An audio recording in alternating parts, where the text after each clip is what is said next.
Section 3.1 Exponents.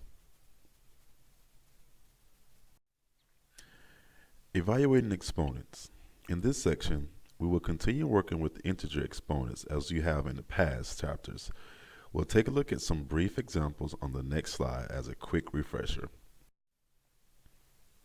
Example, evaluate 2 to the third power. If you remember, 2 to the third power is shorthand for 2 times itself 3 times. And if you do the multiplication, 2 times itself 3 times is 8. Here we have -4 being raised to the second power. You need to be extremely careful here for an example of this nature. Remember, in the past I told you that you're looking to see if both the number and the sign are both in parentheses. If that is not the case, then only the number is being raised to the second power. So therefore, this means you're going to keep the negative, but you're going to multiply 4 times itself twice, which is 16, but again, you're going to keep the negative. So the answer here is -16. Here you have parenthesis, -4, close parenthesis to the second power. In this example, both the negative and the 4 are in parentheses, which means both of them are saying to be multiplied twice. Therefore, that means you're going to multiply -4 times itself twice, and -4 times -4 is a positive 16. Here we have parenthesis 1/2, close parenthesis to the fourth power, and that is shorthand for multiplying 1/2 times itself 4 times. And if you did such, it's just a matter of doing 1 times 1 times 1 times 1 all over 2 times 2 times 2 times 2. And if you did the multiplication there, you will get 1/16.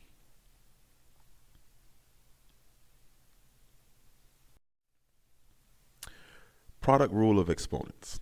If m and n are positive integers and a is a real number, then a to the m times a to the n equals a to the m plus n.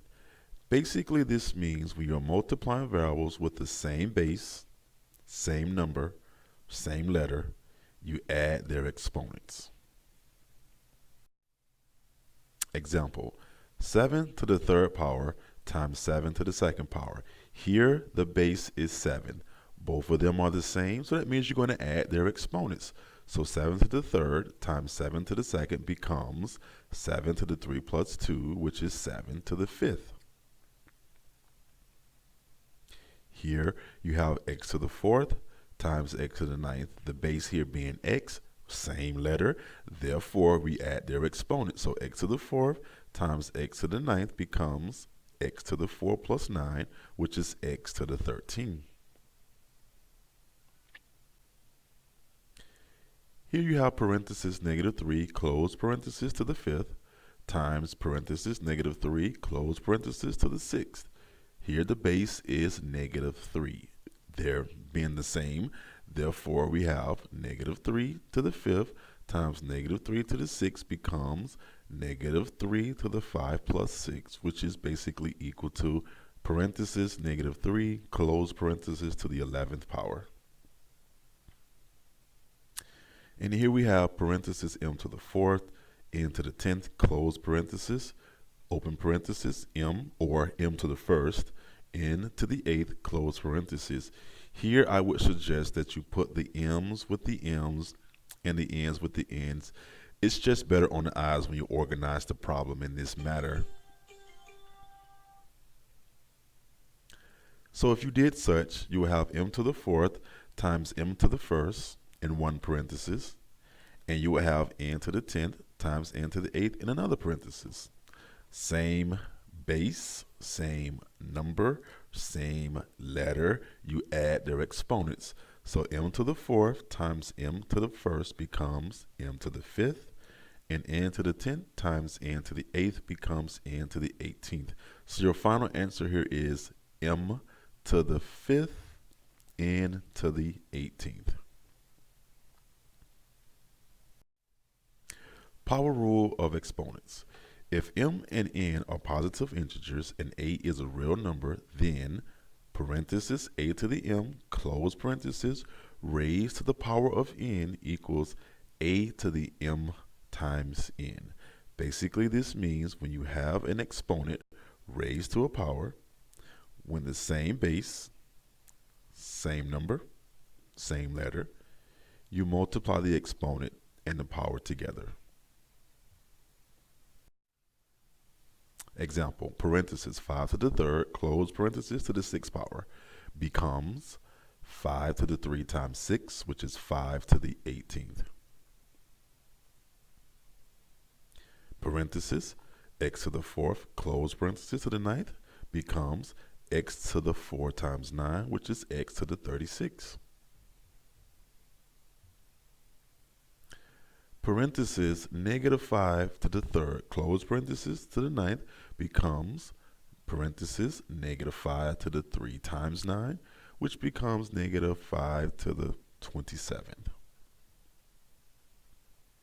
In parenthesis, m to the fourth, n to the 10th, raised to the second power, basically means you're going to multiply the 4 times 2 and the 10 times 2. So therefore, you're going to have m to the 4 times 2 in one, and n to the 10 times 2 in another, which will give you a result of m to the 8th, n to the 20th. Quotient rule of exponents. If m and n are positive integers and a is a real number, then a to the m divided by a to the n equals a to the m minus n. Basically, this means when you are dividing variables with the same base, same number, same letter, you subtract the exponents. Examples. X to the fifth divided by x to the second becomes x to the 5 minus 2, which is x to the 3, third power. Next example. 4 to the 7th divided by 4 to the third becomes 4 to the 7 minus 3, which is basically 4 to the fourth. And parenthesis negative 3 to the fifth power divided by parenthesis negative 3 to the second power becomes parenthesis negative 3 to the 5 minus 2, which is parenthesis negative 3 to the third. And finally, we have 2x to the fifth, y to the second, being divided by x, y, which is actually x to the first, y to the first. Therefore, we're going to keep the 2 the same, but we are going to take 1 from 5 for the x's and 1 from 2 for the y's, which if we do a final result here will give us 2x to the fourth, y, or y to the first. Zero exponent rule. If a is a real number and a does not equal 0, then a to the 0 equals 1. Basically, this means anything raised to the power of 0 is 1, no matter if it's a number or a variable. However, do be careful to look out for parentheses. We'll discuss this a little bit more in the preceding slides. Example, 7 to the 0 power is 1. X to the 0 power is 1. Parenthesis, negative 3, close parenthesis, to the 0 power is 1. Here, notice both the negative sign and the number 3 are both encased in parentheses, which means they're both being raised to the 0 power. That's why the answer here is a positive 1. Here you have parentheses m to the fourth, n to the eighth, close parentheses to the 0 power. Okay, once again, m to the fourth and n to the eighth is encased in parentheses, which means both those terms are being raised to the 0 power at the same time. Therefore, the answer is 1. Now here, you have negative 7 to the 0 power. The only thing being raised to the 0 power here is the 7. Why? Because the 7 is not encased in parentheses, with the negative sign, just like an example directly to the left of this one. If that were the case, then the answer in this situation would be a positive 1. But since it's not the case, you keep the negative, but 7 to the 0 power is 1. So the answer here is negative 1. Be careful of these two examples that are side by side. As you can see, one has a parenthesis with both the sign and the number inside. One doesn't have a parenthesis, so only the number is being raised to the 0 power, not the sign. Here, you have a negative sign on the outside, but the number 3 is encased in parentheses. Again, both the number and the sign must be in parentheses to be considered to be both of them being raised to the power of 0. In this case, we will keep the negative, but 3 to the 0 power is 1. Therefore, the answer here is negative 1 as well. Section 3.2, Negative Exponents Scientific Notation.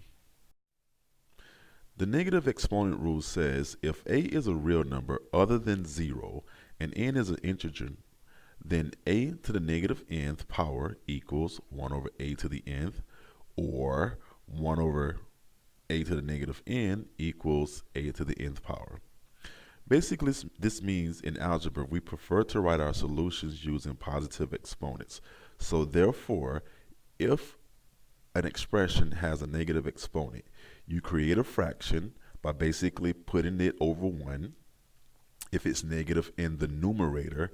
However, if you have an expression that has a negative exponent in its denominator, you basically just flip it over or find a reciprocal. Example, simplify 3 to the negative second. You cannot multiply a number times itself a negative amount of times. So therefore, you must apply the negative exponent rule here. So therefore, 3 to the negative second becomes, create a fraction, 1 over 3 to the positive second. Because you drop it to the bottom, it forces the 2 to become positive. Now that the 2 is positive, you can go ahead and do 3 times itself twice in this situation, and you'll get an answer of 1 over 9. Well, in this example, you need to again to be very careful here. The only thing being raised to the negative third power is the x. Why am I saying this? Because in order for both the 2 and the x to be raised to the negative third power, they would both have to be in parentheses. Since they are not, then the only thing being raised to the third power, which is the negative, will be x. So the 2 will stay as it is. However, we will create a fraction. Again, the 2 stays where it is, but the x to the negative third drops to the bottom, forcing the 3 to become positive. Therefore, that's our answer.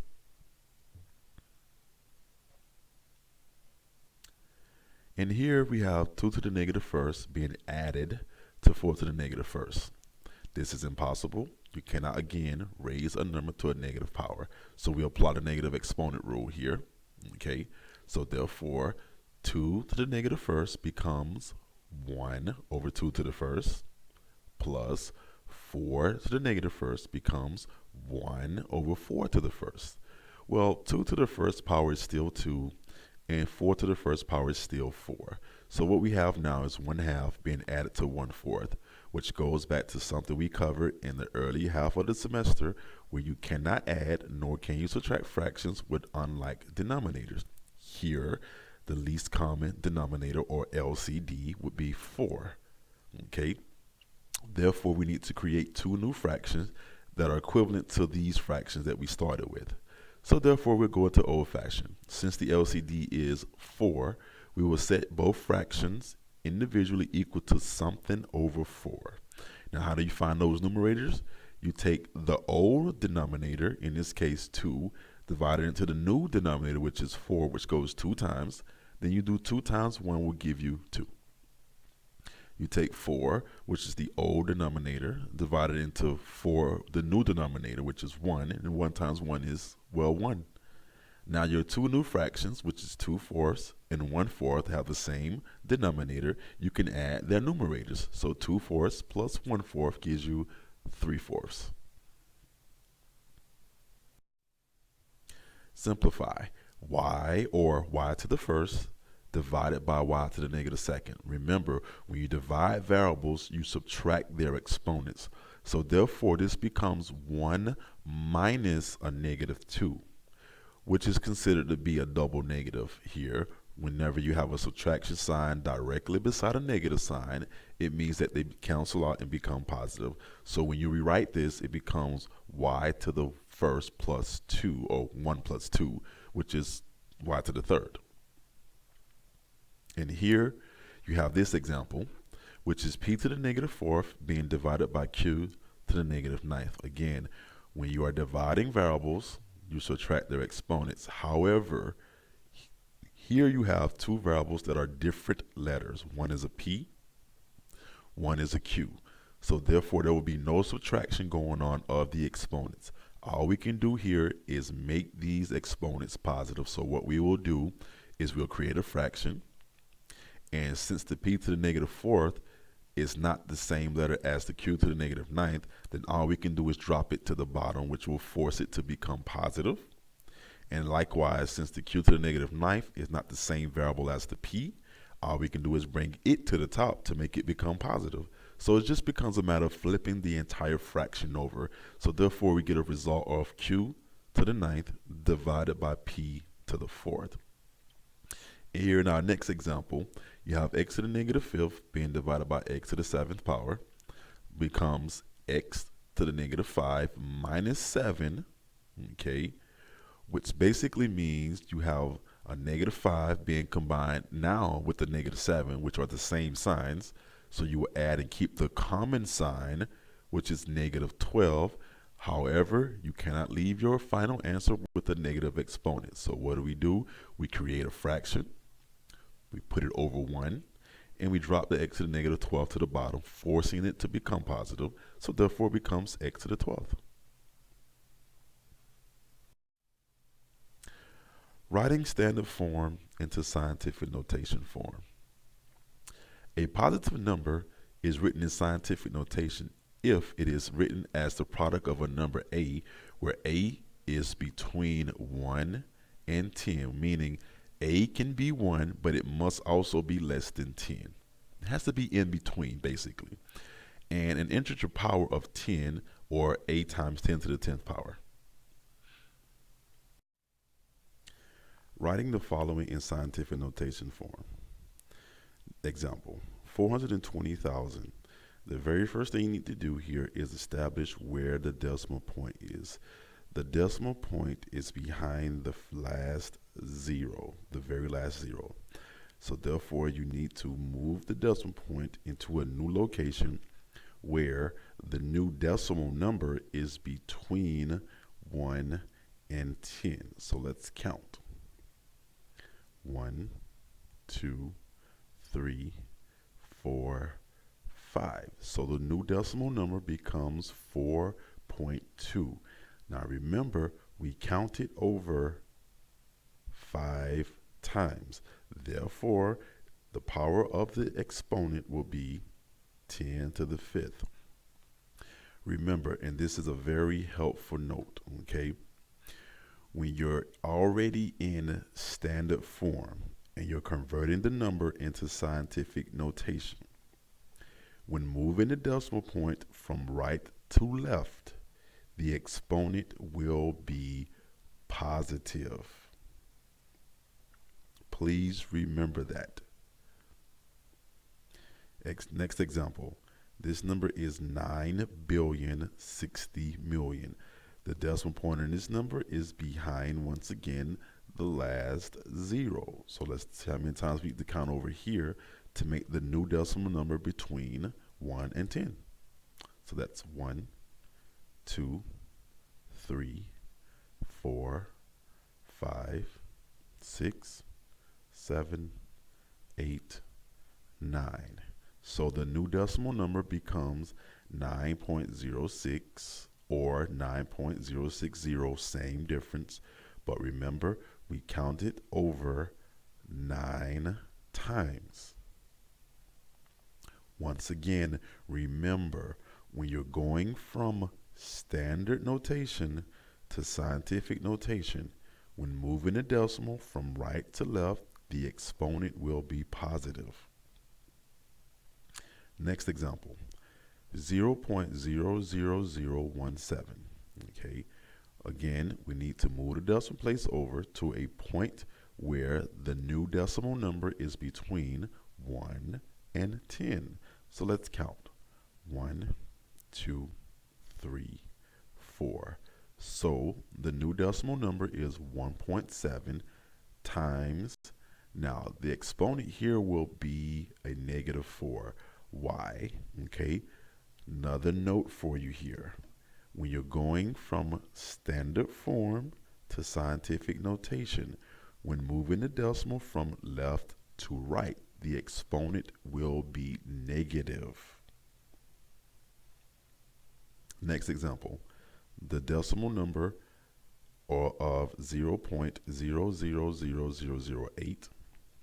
Let's see how many times we need to count back here. So the new decimal number will be between 1 and 10. Let's see. 1, 2, 3, 4, 5, 6. So you get the number 8.0, or 8 will suffice, same difference. And we count it back 6 times. And again, it's a negative 6. Why? Because once again, when you're going from standard form to scientific notation, when moving the decimal from left to right, the exponent is negative.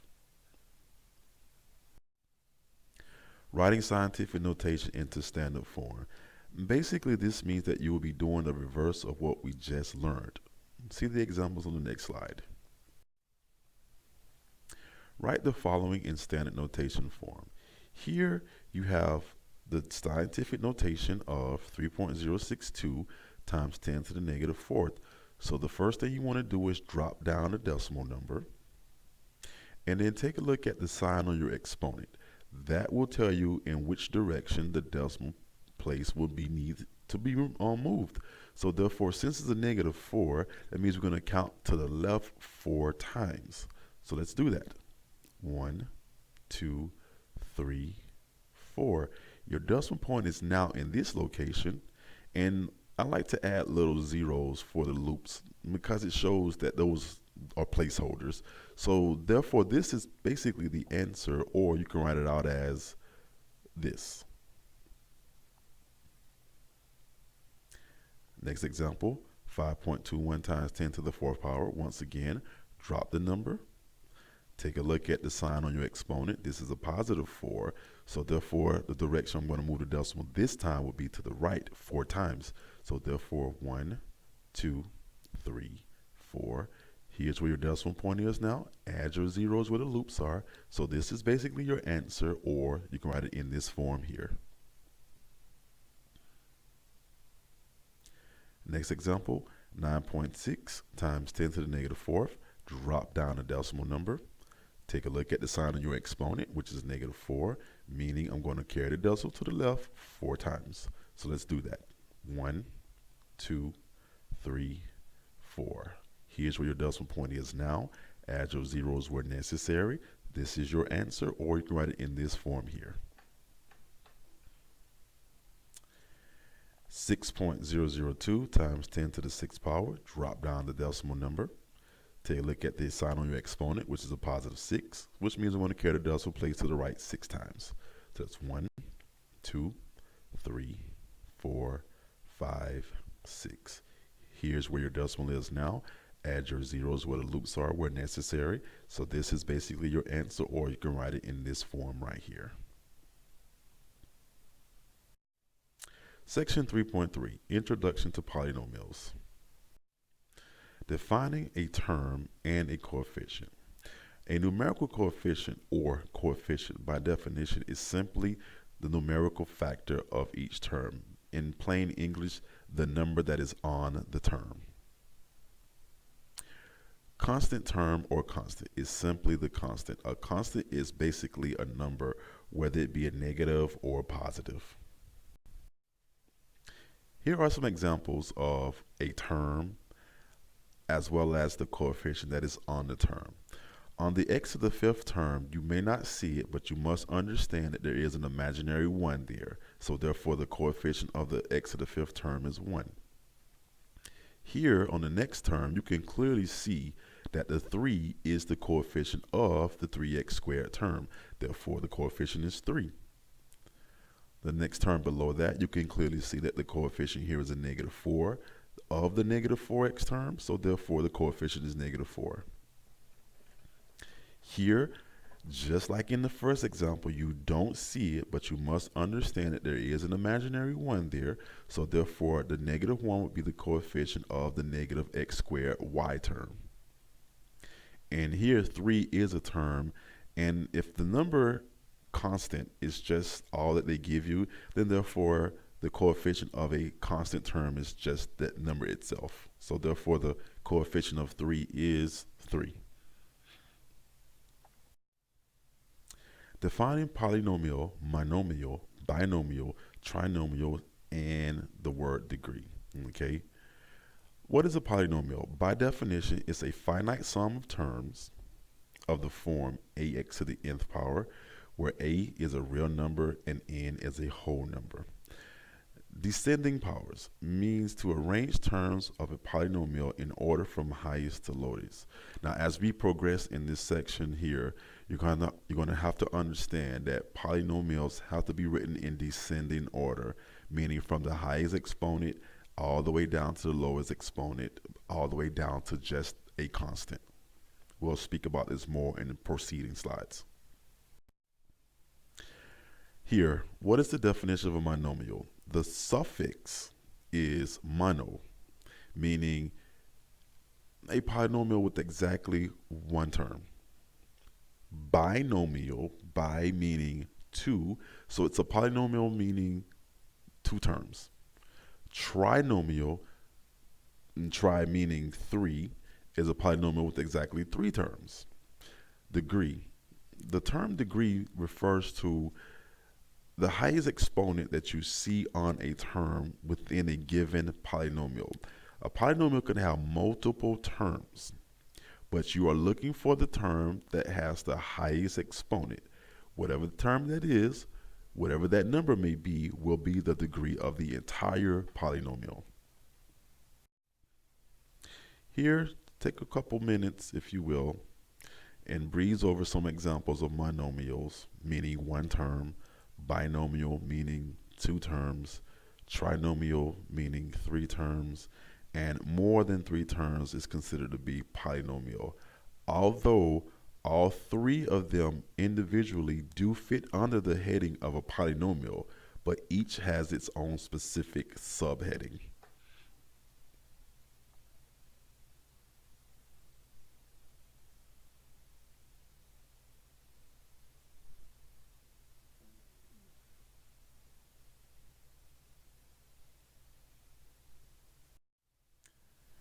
Identify the degree of the polynomials.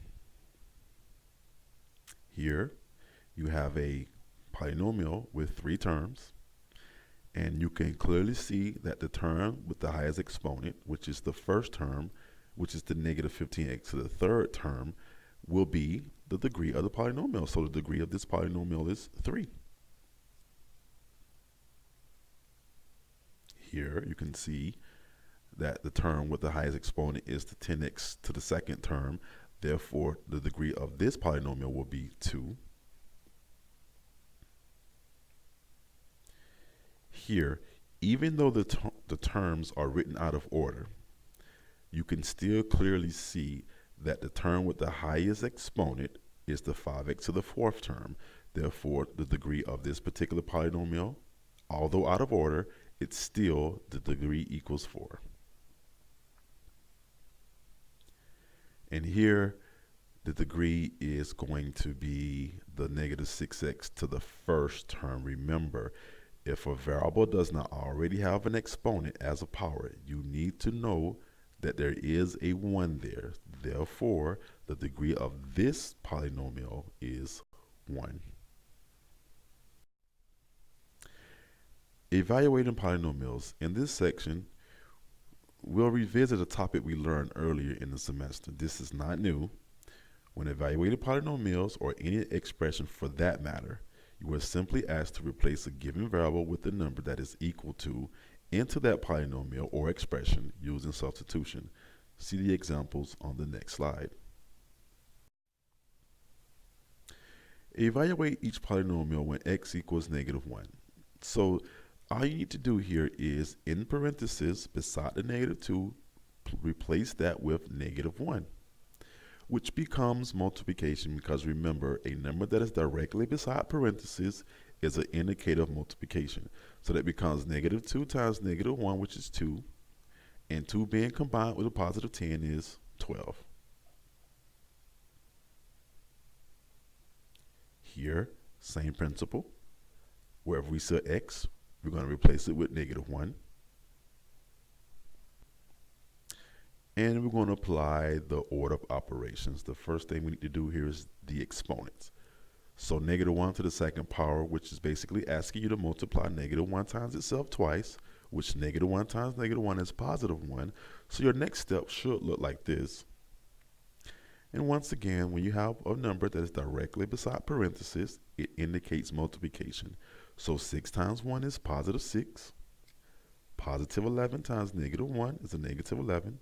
Bring down the -20 that was already there. And the rest just combining from left to right. +6 combined with a -11, unlike signs, subtract, keep the sign of the larger number, that gives me -5. Bring down the -20. -5 being combined with a -20, same signs, add and keep the common sign, gives me -25. Simplifying polynomials by combining like terms. In this section, we will be revisiting a topic we learned earlier in the semester. This, again, is not new. Remember, like terms are terms that doesn't necessarily share the same number or constant, coefficient, but they do share the same variable and the same exponent. See the examples on the next slide. Simplify each polynomial by combining like terms. Okay, these two terms are like terms not because they both have a number on them, it's because they both have the same variable on them and the same variable exponent.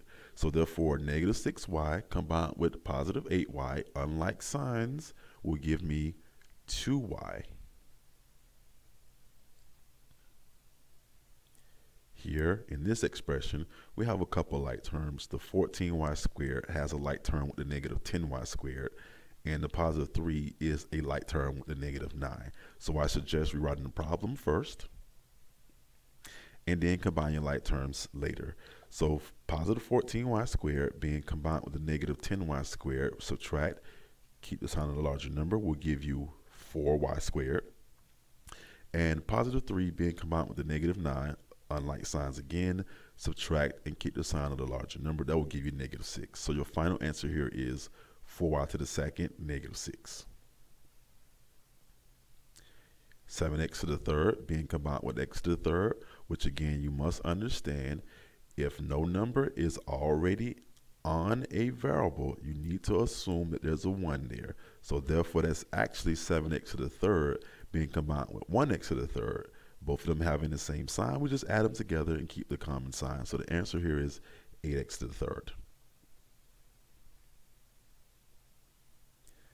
And even the fractions, you look for everything that has the same variable exponent, and you combine those together first. So rewrite the problem. And if they have the same denominator as fraction, you can go ahead and combine them. And in this case, they do. Therefore, 2 over 7x to the third being combined with the -1 over 7x to the third will give you 1 over 7x to the third. And +1 over 5x to the second being combined with -4 over 5x to the second gives you -3 over 5x to the second. So your final result here is 1 over 7x to the third, -3 over 5x to the second. Inserting a missing term. Sometimes polynomials are written with missing terms. Remember, the terms of a polynomial should be written from the descending powers or greatest to smallest. When a term is missing, we place a 0 in its place as a placeholder. You see the examples on the next slide. Write the polynomial in descending powers. Well, here we have the x squared term, but the term that should follow that in descending order should be the x to the first term. So that's the term that's missing. So therefore, we'll write that term in.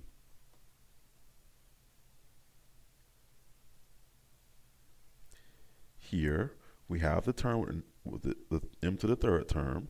We have the m to the second term, but the term that's missing in this situation would be the m to the first term. So therefore, we'll write that term in.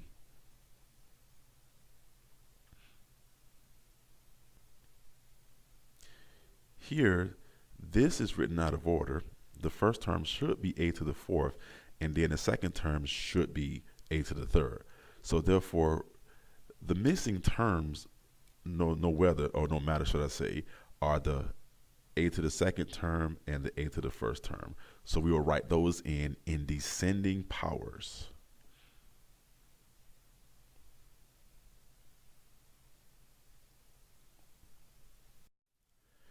Section 3.4, adding and subtracting polynomials. Adding polynomials. Adding polynomials is nothing more than combining like terms. See the next slide for examples. Here you're being asked to add 3x to the fifth, negative 7x to the third, positive 2x, negative 1, to positive 3x to the third, negative 2x. So the first thing I suggest you do is drop the first terms out of parentheses first, and then after that, line everything up with its corresponding like term. Therefore, the 3x to the third is like terms with the negative 7x to the third. So I'm going to line those two up. And the negative 2x is like terms with the positive 2x. So I'm going to line those up. Once you line those up, and you can begin the combining of the terms. So therefore, there's nothing to combine with 3x to the fifth, so that will be dropped down. However, negative 7x to the third combined with positive 3x to the third will give you negative 4x to the third. Subtract and keep the sign of the larger number. And here, in essence, positive 2x combined with negative 2x is basically 0. Subtraction, keep the sign of the larger number, which basically means they cancel out. So therefore, you're left with nothing but the negative 1. Here, same example, same concept. Drop the first couple terms out, and then line each corresponding term with its like term. So therefore, negative 6x to the second is like terms with 5x to the second. So I'm going to line those up. And x, or 1x, is like terms with negative 2x. So I'm going to line those up. And negative 1 is like terms with positive 1. So I'm going to line those up. And therefore combine. So positive 5x to the second combined with negative 6x to the second. Subtract to keep the sign of the larger number because of the unlike signs. Gives you negative 1x to the second. Negative 2x being combined with a positive 1x. Unlike signs again. Subtract, keep the sign of the larger number. Gives you negative 1x. And positive 1 being combined with negative 1. Again, unlike signs, you would subtract. Therefore, they basically just cancel out or become 0, if you will. Subtracting polynomials. Subtracting polynomials is nothing more than combining like terms. However, we will emphasize the importance again of having a subtraction sign or negative sign in front of a parenthesis in this section. See examples on the next slide. Here you're being asked to subtract 4x positive 3 from 9x positive 5. So again, we'll drop the first terms out first, but here you need to be careful because there is a subtraction or negative sign in front of the second set of parentheses. That means that every term on the inside of there will change to the opposite sign. So when you're lining these terms up, do not forget to change their signs. So therefore, when I line the 4x up with the 9x, it becomes negative. And then when I line the 3 up with the 5, it becomes negative. And now I can begin combining. So a positive 9x combined with a negative 4x, because of the unlike signs, I'm going to subtract and keep the sign of the larger number. That will give me 5x. And positive 5 combined with the negative 3, once again, because of the unlike signs, will give me positive 2. Subtract and keep the sign of the larger number. Final example, once again, go ahead and drop the first set out of parentheses first. But again, be careful to notice that there is a negative sign in front of the second set. So all those signs will change to the opposites once I begin lining them up. So therefore, the negative 4x to the third, when I line it up, becomes positive 4x to the third. The x to the second, or 1x to the second, when I line it up, becomes negative 1x to the second. And the negative 11, once I line it up, becomes positive 11. And therefore combine. Positive 4x to the third combined with positive 4x to the third, same signs, add and keep the common sign, 8x to the third. Negative 10x to the second combined with negative 1x to the second, once again, same signs, add and keep the common sign, negative 11x to the second. And positive 1 combined with positive 11, once again, same signs, add and keep the common sign, gives you positive 12.